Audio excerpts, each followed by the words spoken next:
بسم الله الرحمن الرحيم.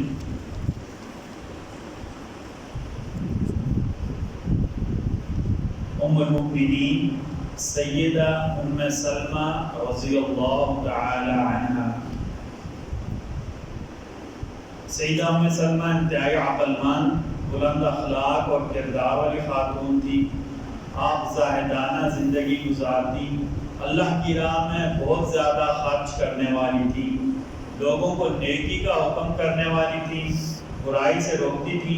آپ کو اللہ کے نبی صلی اللہ علیہ وسلم کی حدیث سننے کا بہت زیادہ شوق تھا. سیدہ عائشہ کے بعد حدیث میں آپ کے مد مقابل کوئی بھی نہ تھا. فقہی معلومات، ذہانت اور دانشمندی میں اعلیٰ مقام رکھتی تھی.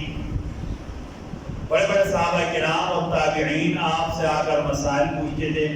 صلح حدیبیہ کے موقع پر جب کافروں نے مسلمانوں کو عمرہ کرنے سے منع کر دیا، نبی کریم صلی اللہ علیہ وسلم نے صحابہ کو کہا کہ وہ احرام کھول دیں، لیکن صحابہ کی دینی غیرت اتنی تھی کہ وہ عمرہ کیے بغیر احرام نہیں کھولتے تھے. چنانچہ اس موقع پر سیدہ ام سلمہ نے نبی کریم صلی اللہ علیہ وسلم کا یا رسول اللہ، اگر آپ احرام کھول دیں تو صحابہ کا صدمہ کم ہو جائے گا اور آپ کو دیکھ کر صحابہ کرام بھی احرام کھول دیں گے. سبحان اللہ، اللہ تعالیٰ نے کتنی زیادہ دانشمندی دی ہوئی تھی، کتنی زیادہ عقل مندی دی ہوئی تھی. ٹھیک ہے، چنانچہ سیدہ ام سلمہ کے مشورہ سے نبی کریم صلی اللہ علیہ وسلم نے سب سے پہلے احرام کھول دیا تو صحابہ کو یقین ہو گیا کہ جو کچھ بھی ہے وہی حق ہے. آپ کے احرام کھولتے ہی صحابہ کرام نے بھی اپنا احرام کھول دیا. آپ کا انتقال 59 ہجری میں ہوا اور سیدنا ابو ہریرہ رضی اللہ عنہ نے آپ کی نماز جنازہ پڑھائی.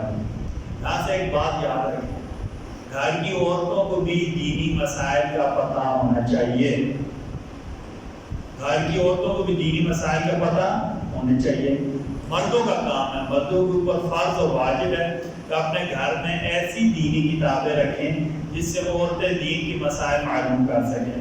مثلا آج تقریباً کچھ عرصہ پہلے تک میں نے بھی دیکھا ہے، آپ نے بھی دیکھا ہوگا، مولانا اشرف علی تھانوی رحمۃ اللہ تعالی نے عورتوں کے لیے کتاب لکھی جس کا نام تھا بہشتی زیور. عورتوں کی ضرورت کے لیے مولانا اشرف علی تھانوی رحمۃ اللہ تعالی نے بہشتی زیور لکھی تھی، جس میں دین کے اکثر مسائل، حتیٰ کہ گھر میں کھانے پکانے کے طریقے بھی لکھے گئے تھے. کھانے پکانے کے طریقے بھی لکھے گئے تھے. اچھا، وہ عورتیں گھر میں پڑھتی تھی، اس میں بچوں کی تربیت کے طریقے، حتیٰ کہ چھوٹی موٹی کوئی بیماری ہو جائے تو بچوں کو کوئی دیسی ٹوٹکا، دیسی نسخہ کیسے دینا، وہ سارے کے سارے لکھے ہوئے تھے. پھر موجودہ دور کے لیے ہمارے بزرگوں میں سے بزرگ گزرے ہیں، مولانا عاشق الہی بلند شہری رحمۃ اللہ تعالی. اللہ تعالیٰ نے آپ سے ایسا کام لیا کہ زندگی کے آخری 20 سال نبی کریم صلی اللہ علیہ وسلم کی مسجد میں بیٹھ کر عربوں کو حدیث شریف پڑھاتے رہے. مولانا عاشق الہی بلند شہری رحمۃ اللہ تعالی نے عورتوں کے لیے تحفہ خواتین کے نام سے کتاب لکھی ہے. یہ ہر گھر میں ہونی چاہیے. بہشتی زیور اور تحفہ خواتین کا مفہوم ہر گھر میں ہونے چاہیے، تاکہ ہمارے اپنے بچوں کی بھی، حتیٰ کہ بسا اوقات مردوں کو بھی ضرورت پڑتی ہے، عورتیں دینی طور پر رہنمائی کر سکیں. یہ صحابیات کا حسن امہات المؤمنین کا یہ معمول تھا. ایک سنت کے بارے میں، 3 انگلیوں سے کھانا کھانا. نبی کریم صلی اللہ علیہ وسلم 3 انگلیوں سے کھانا کھاتے ہیں، ایسے پورے ہاتھ سے نہیں، ایسے 3 انگلیوں سے کھانا کھاتے تھے. ٹھیک ہے، ایک فضیلت اور یتیم کے ساتھ پر ہاتھ پھیرنا.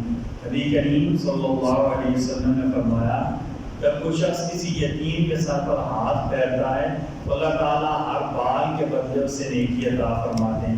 ایک اور شریف میں آپ صلی اللہ علیہ وسلم نے فرمایا اگر تمہارے دل سخت ہو جائیں، تمہارا دل نیکی کرنے کو نہ کرے، اس کا مطلب تمہارا دل کیا ہو گیا؟ سخت ہو گیا. اگر آپ نے فرمایا اگر تم اپنے دل کو نرم کرنا چاہتے ہو تو یتیم کے ساتھ پر ہاتھ پھیرا کرو اور مسکین کو کھانا کھلایا کرو، اس سے اللہ تمہارا دل نرم کر دیں گے. اللہ تعالیٰ ہم سب کو کہنے سننے سے زیادہ عمل کی توفیق عطا فرمائے. بسم اللہ الرحمن الرحیم. بسم اللہ الرحمن الرحیم. اللهم زين قلوبنا بالإيمان وطهر قلوبنا من النفاق وطهر قلوبنا من النفاق وزين أخلاقنا بالقرآن واشف مرضانا بالقرآن الكريم واشف مرضانا بالقرآن الكريم وسهل أمورنا ببركة القرآن الكريم صلى الله تعالى على خير خلقه محمد صلى الله عليه وسلم وعلى آله وأصحابه أجمعين آمين.